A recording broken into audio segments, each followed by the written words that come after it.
Hello viewers, সকলকে নমস্কার জানিয়ে শুরু করছি আজকের শেয়ার বাজার। তো আজকে ব্যাংক অনেকখানি পড়লো মানে বেশ লম্বা একটু ব্ল্যাক ক্যান্ডেল হয়েছে। তো ব্ল্যাক ক্যান্ডেল অর্থ বাজার যে একটা ওঠার মতো একটুখানি উপরে যাওয়ার একটা সম্ভাবনা ছিল, সেটা যেতে পারেনি। অর্থাৎ তৈরি হয়েছিল স্লাইটলি, কিন্তু সেটা খুব স্ট্রং যাবে এরকম না, কিন্তু হতেও পারত। কীরকম 672, 46,722 এর উপরে মনে হয় যেতে পারেনি আজকে। 46,754, স্লাইটলি 722 আর 754 এইটুকুই, অর্থাৎ প্রায় সেম জায়গায় ছিল। এখান থেকে পড়েছে 6 টান পড়ে গেছে কোন পর্যন্ত।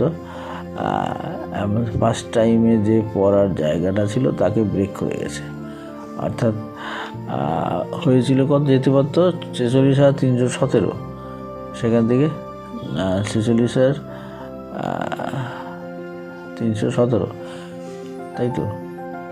সেখান থেকে অনেকখানি সেই জায়গাটা ব্রেক করে হয়ে গেছে 45,963 ক্লোজ আর 853।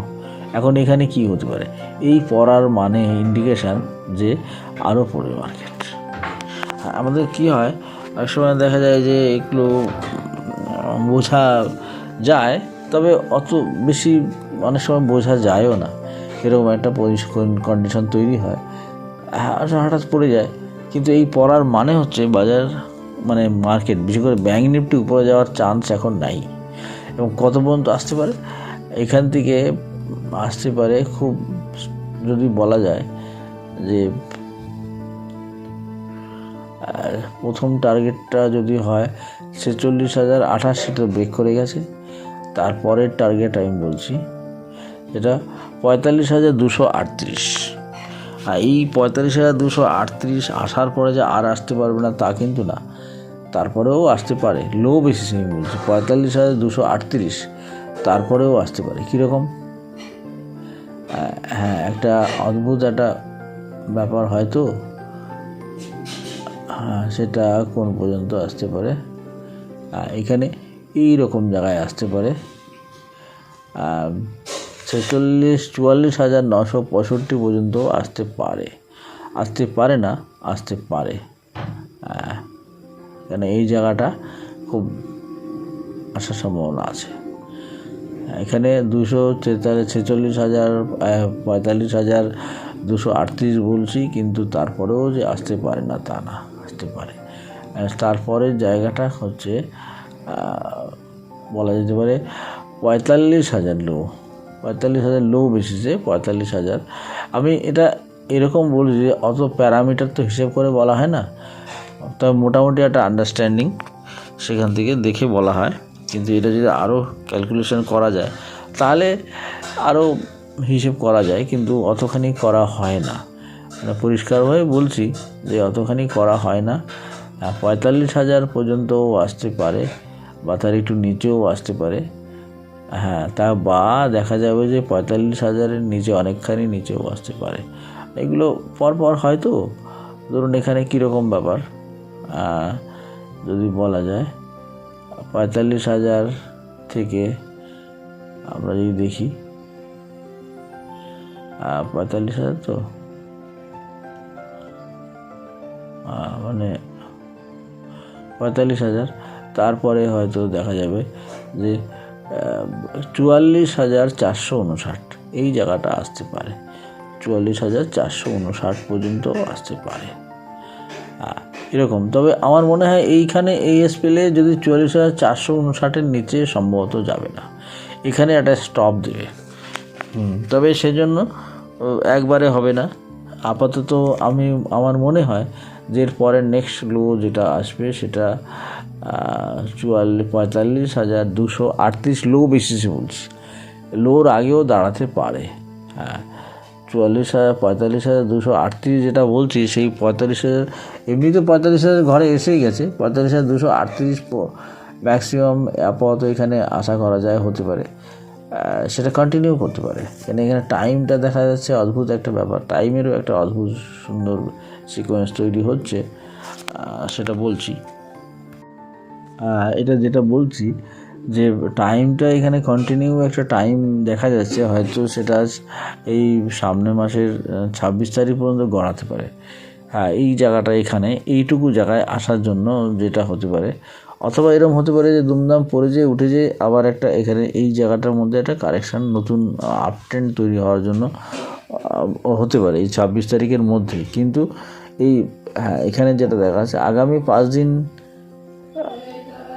হ্যাঁ এখানে আরও 5 দিনের মতন আগামীকাল বাদে আরও 5 দিনের মতো টাইম আপাতত লাগতে পারে পড়ার জন্য।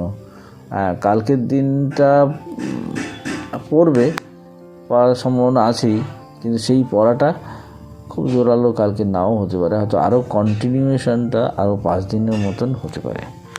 তো হ্যাঁ, এরকম এই হচ্ছে ব্যাংক নিফটি। হ্যাঁ, তো সময় হিসেবটা এরকমই, সময়টা খুব জটিল। এই জটিল হিসেবটাকে ঠিক ওইভাবে এক্সপ্লেন করা মুশকিল। যে দেখতে হবে যে এই যে পর্যন্ত আসছে সেটা এর মধ্যে পড়ে কিনা, অর্থাৎ আগামীকাল হয়তো নাও পড়তে পারে পুরোটা, তারপরে হয়তো আবার 5 দিনের মতো সময় নিতে পারে এই পড়ার জন্য, অথবা কাল যদি পড়ে যায় অথবা কালকে না পড়ে হয়তো এই সপ্তাহ পড়ে যেতে পারে। তাহলে এটা সময়টা এই জায়গাটার থেকে আবার নতুন একটা ট্রেন্ড তৈরি হবে। এই হচ্ছে ব্যাপার। আগে দেখতে হবে যে 44,800 বা 900 বা 45,240, 30, 35 যা হোক একটা আসবে, এসে এখান থেকে তারপরে একটা পরের টাইম যেটা কন্টিনিউয়েশনটা হচ্ছে, সেই কন্টিনিউয়েশনের জন্য হয়তো আপ ট্রেন্ড হতে পারে, এবার একটা ডাউন ট্রেন্ডই থাকবে, কিন্তু তার মধ্যে একটা আপ ট্রেন্ড তৈরি হতে পারে, এরকম হয় অনেক সময়। এই গেল ব্যাংক নিফটি হচ্ছে এরকমই। একটু টাইম সম্বন্ধে বলতে গেলে একটু বেশি বলা হয়ে যায়, তো আমাদের সময়েরও অসুবিধা হয়, সেজন্য বেশি বলি না, অল্প অল্প বলি। তো আজকে একটু বলে গেলাম। এবার আসছে নিফটি। হ্যাঁ, নিফটিও একই রকম পড়ছে, পড়াটা কেউ উঠতে পারেনি, ওটার মতো তৈরি হয়নি। তবে মনে হচ্ছে বাজার একটা আসলে এখান থেকে একটুখানি আবার পড়বে। এই পড়াটা এখানে যেটা দেখা যাচ্ছে সেটা কি হতে পারে দেখছি, 21,725 মতো আসার সম্ভাবনা হতে পারে এখানটায়। এই জায়গাটা আসার হ্যাঁ, এই জায়গাটা আসার পরে তারপর একটা সেটেলমেন্ট নতুন আরও নিচে আসবে কিনা সেটা বলা যাবে। আপাতত এইটুকুই বলি, এর বেশি বলতে চাইছি না, কেননা সব কিছুই তো এরকম চট করে বলা যায় না, বলা উচিতও না। বাজার বলে কথা, 21,830 এই হ্যাঁ 21,830, অথবা এর হাই বেশি যে 804, আর যদি ক্লোজ বেশি হয় 780, এরকম জায়গা দাঁড়ানোর সম্ভাবনা অবশ্যই আছে। এরও সময়ের হিসেব কি হবে দেখছি, সময়টা একটু টাইম আছে। তো এখান থেকে এরকম জায়গায় যে হ্যাঁ, এখান থেকে আবার একটু ওঠার সম্ভাবনা তৈরি হবে, সময়টা আছে, এখন একটু কন্টিনিউ করবে। তো আরও হয়তো 2 দিন, এই সময়টা আরও 2 দিন থাকবে এরকম। তো কালকে হয়তো একটু অতখানি না পড়ে একটু দাঁড়াতে পারে মাঝখানে, যেরকম হলো একটুখানি পড়ে আবার উঠে গেল, তারপরের দিন আবার পড়তে পারে, তারপরের দিনও আবার যে কন্টিনিউশন হওয়ার পরে আর 2 দিন, তারপরে আরও একদিন থাকে, সেই একদিন যেখান থেকে আর কি চেঞ্জ আসবে সেই দিনটাও ডাউন মুভ থাকার সম্ভাবনা থাকে, হয়তো এটা কন্টিনিউ তার পরের দিনও হয়। তো এরকম আপাতত ধরে নেওয়া যায় এরকমই, যেরকম বললাম এইটুকুই আসার সম্ভাবনা।